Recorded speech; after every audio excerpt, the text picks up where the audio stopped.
Alex Burt behind the music. Yeah. Hello everyone, welcome to today's interview featuring James Burt. How you doing? I'm good, man. Oh, well, I guess we've got a lot to talk about. But before we skip to talking, I just want to have a brief outro into today's sponsor today, which is Golden Grill. So, like that. Golden Grill, a place for great food at cheap prices. Come get a kebab today and enjoy yourself. I guess one of the first questions I want to ask you, Yeah. which is kind of want to know this about every single musician, is what was your first memory which you believed in, where you were like, I could do something in music? I think the first memory I have was having guitar lessons at school, at primary school, Scarcliffe. And I remember having guitar lessons with, I can't remember his name, just a guitar teacher, and another lad called Lewis. I think you know him. He basically learnt how to play Wild Thing by the Trogs. Yeah. And it was like our homework. Wow, that fire's intense, man. Yeah. And we were told to, as homework, we started the lessons at the same time, and he learnt how to play the song in full, and I was still learning to play chords at the time. And I remember the first moment I saw him play a song from start to finish, and it was just really impressive just to see someone be able to play a guitar. To see that accomplishment and starting from like an idea, Yeah. and just to bring it up into this whole Exactly. thing. And as soon as I saw him play the song, I wanted that. I was like, I really wanted to play a song from start to finish, and I just thought it was just really, really cool. I believe there's something very admirable about people that learn certain songs, whether it be difficulty. Oh, I'm sorry. 100%. But the difficulty and just, or just a song that everyone loves. You can always be that guy with a guitar at a party. I know it's a bit People cliche. appreciate it, and a lot of people always say like, I wish I could play some of my favourite songs on guitar. Yeah. And it is a great feeling when you can play songs you really like on the guitar. It's quite a liberating feeling.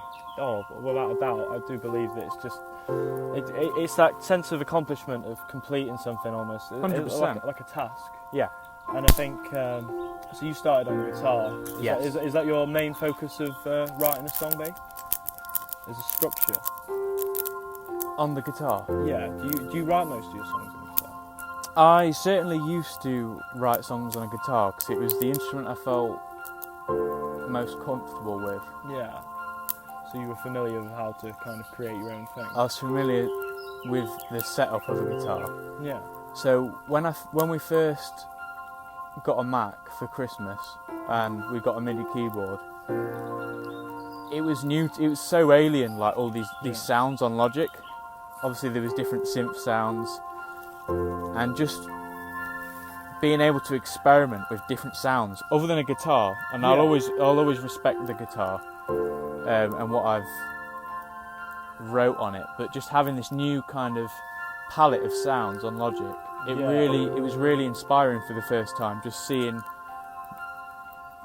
the compositional process in a different way. I believe it opens up a realm of possibility. 100%, yeah. I believe trying new things and trying things that you wouldn't normally do as an artist can really help you just create something just completely different, but in the most amazing way. Especially when we talk about the boundaries of songwriting. Yeah. I mean, we watched a John Mayer interview the other day where he said, you always think there's a boundary where you can go with songwriting.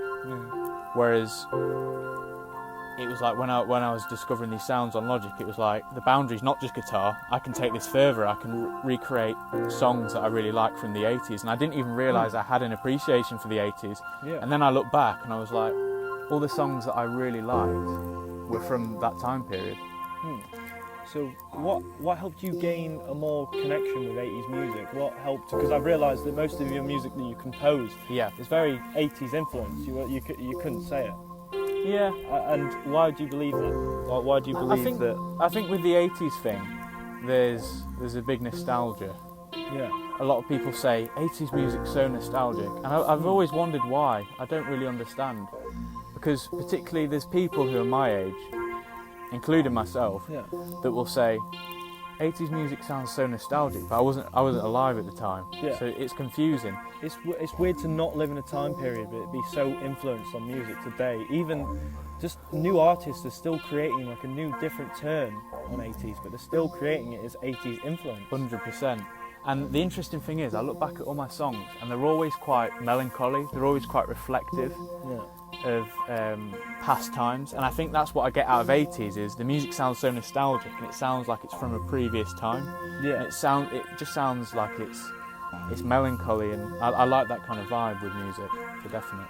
No, I completely get that. I think it's that.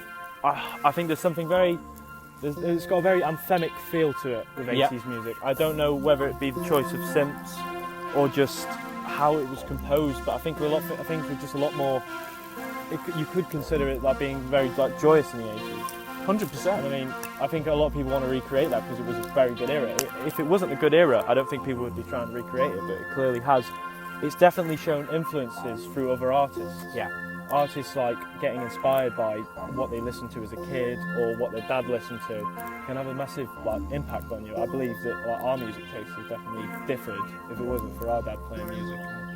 It's a weird thing to think about, but when we look back at like the music we listen to, it is some way or another, it does shape the music we listen to, like what Dad used to listen to. Yeah. Even if it would just be like an old Britpop band, and it moves on to like Oasis, and then Oasis moves on to like other bands. It's crazy how that really happens, really. I think it's quite funny how just you can go from being a kid and not like this, you go, just stop playing it, but then at the same time, now as you've grown up, it's actually come back into your life. Yes. It's like, I think that's definitely got some sort of pattern towards it. I think your upbringing can definitely create and define you as a person of what music you like.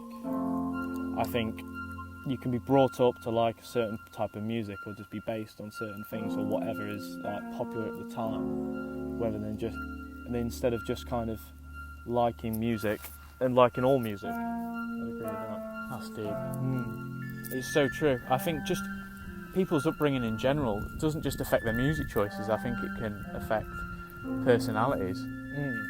Like, it's often easy to look back and go, I wish I was brought up slightly differently. I wish my parents did this or that. But sometimes it's really nice to just be appreciative of the person you've grown into. Yeah, I think it's really important to embrace who you've become. One of the things I want to know is how, when creating one of your like many songs that you've written so far and still yet to come, how do you start a basis for a song? What is your main structure? How does it come to you as an idea? I really don't know. It's really one of them things sometimes you can't put your finger on. Yeah. And I'll often tell you, sometimes I go into a song and I just want to write the perfect song. Yeah. I want to write this perfect song that everyone's going to become instantly attached to. Yeah. And the thing I think about the least is the attachment I have to the song. Yeah. And I think straight away, I'm trying to write for someone else. Yeah. So for me, what starts a good song at the moment, not in the past, is if I instantly connect to the song in some deeply spiritual or even personal way. Yeah. If it's like, that song makes me feel, I feel like my personality's in this song, I feel like I connect with it, then I think that's the start of a song for me, even if it's a melody or just a vocal line. I believe a song just vibes way harder as soon as the artist resonates with the song. Yeah. If there's And that the audience can see resonation that. feeling, Yeah. it's a beautiful to see. It's a beautiful art that just to watch. A pure emotion on stage. It's what you want to come and see as an artist, and it helps you just proper resonate with an artist and kind of just make them feel human, or that they feel like that, or people could branch out and go, oh, I feel like this too through this song. I don't know about you, but I connect with artists the most when they clearly are, they just love their music. Yeah, I completely agree. I think you could compare the 1975 as a band, one of your favourite bands. They clearly love their own music and put little Easter eggs in songs, and it's nice to see from a fan perspective. Yeah, I think they've got a lot of things that help. I think there's a lot, like you said, Easter eggs. I think it just really helps. It just helps fans have something to have other than the music, other than the audio platforms. Yeah. It's just this other way to reach out to them. Yeah. And I guess it really helps you just become more of a fan, and I can understand why people are fans. I think it makes it more dimensional as well. Yeah. I think there's some really good songs out there that you can hear in so many different ways, so many different dimensions, depending on what mood you're in. Yeah. I mean, it's deep, but like, there's some songs you can listen to at your highest, and you can also listen to it maybe in your lowest as well. Well, it's something about like music defining how you are. You can be really happy playing the best song in the world, and then you can just play a really sad song. 100%. It's It like just what we brings said you about down It's Not Living. sometimes. Yeah, yeah, But I think there's something just amazing about that. yeah. But the songwriting process for me is, I mean, we keep saying like it changes a lot. It really does, and I think as you change as a person, your songwriting's going to change as well. Yeah. If you're being personal to yourself, it doesn't matter if there's not a set rule to it, because I definitely try and crack songwriting. Like I always try and find what's the secret rule, and I'm always telling you, oh, it's this, oh, it's that. And I think if I've learned anything, it's just connecting with your music, as cliche as that sounds. One of the things I want to mention to you is a very popular site. It's Fiverr. For those who don't know Fiverr is it's an online website which helps you get a distribution for maybe like a musician or services that can be very music based. So like you could have a performer, you could pay for a performer to play, you could pay for artwork, and it's this service, and it comes out in quite short days, doesn't it? Yeah. Yeah, and I think it's got like it's definitely a great thing, but well, in my opinion. But this is the controversy. I recently took a poll to see whether they believed that Fiverr was a great way to just enhance your song to its fullest extent, or whether it was considered cheating, how it would be not your original work. And I believe it got 75% for yes, Really? and 25% for no, which is quite high in my opinion. But what's your opinion on Fiverr? I'd be on the 75% side, that's for sure, for definite. I mean, when I first discovered Fiverr, it takes songwriting into a different world already. I mean, the privilege of being a successful artist is you get some of the best musicians in the world to play on your record. Which it's fair enough, because when you get to that stage, you deserve the best production. Yeah. But there was a stage where I was like, well, there's no reason my production doesn't deserve some really talented musicians on there, and I don't think it is cheating. Yeah. I think if you, within reason, like with price, you have to take that into consideration. Yeah. But I think Fiverr is a great platform to collaborate with musicians and get a really good job on your song. And you can hear your song. I mean, collaboration's great anyway. It's something that I've not been very good at, if I'm being brutally honest. It's something that I avoid. Yeah, I guess it's hard sometimes to work with others, especially if you're set in your own mind. Yeah. Because then if you like things done a certain way, sometimes it's hard to open up to different ideas. 100%. But with Fiverr, I feel like it's just a really good way to get there's some really good musicians on there. Yeah. Some really good musicians. And it's just a great way to take your song to the next level. I've had some experiences where they've, like with your sax solo, it took your song. Not that the song wasn't already great. I don't think you should. My only thing with Fiverr is I don't think you should ever go to Fiverr to save a song. And I've done it before. I've gone, my song's not quite there, so I'm going to get a gospel choir on it, and it'll save the day. Yeah, I don't think you should rely too much on it, but however, it does bring it to just that next level. If your song's already good and you truly believe in your own work, I think there's no reason why you shouldn't get a musician on Fiverr. I believe it opens your opportunities up. For like, I've recently paid for a sax player on one of my songs, and the thing about sax is I clearly can't play it yet. I think it's a very hard instrument to master. It's not easy to find saxophone players. Exactly, and it's very hard to find that in a session musician and like just get them right at the right moment. But I managed to find someone on Fiverr who's from Russia, and just 3 days' time we've already given me back. What's your experience with collaborating with people outside of Fiverr? Are you pro collaboration? Do you wish you did it more? I don't believe I do it as much.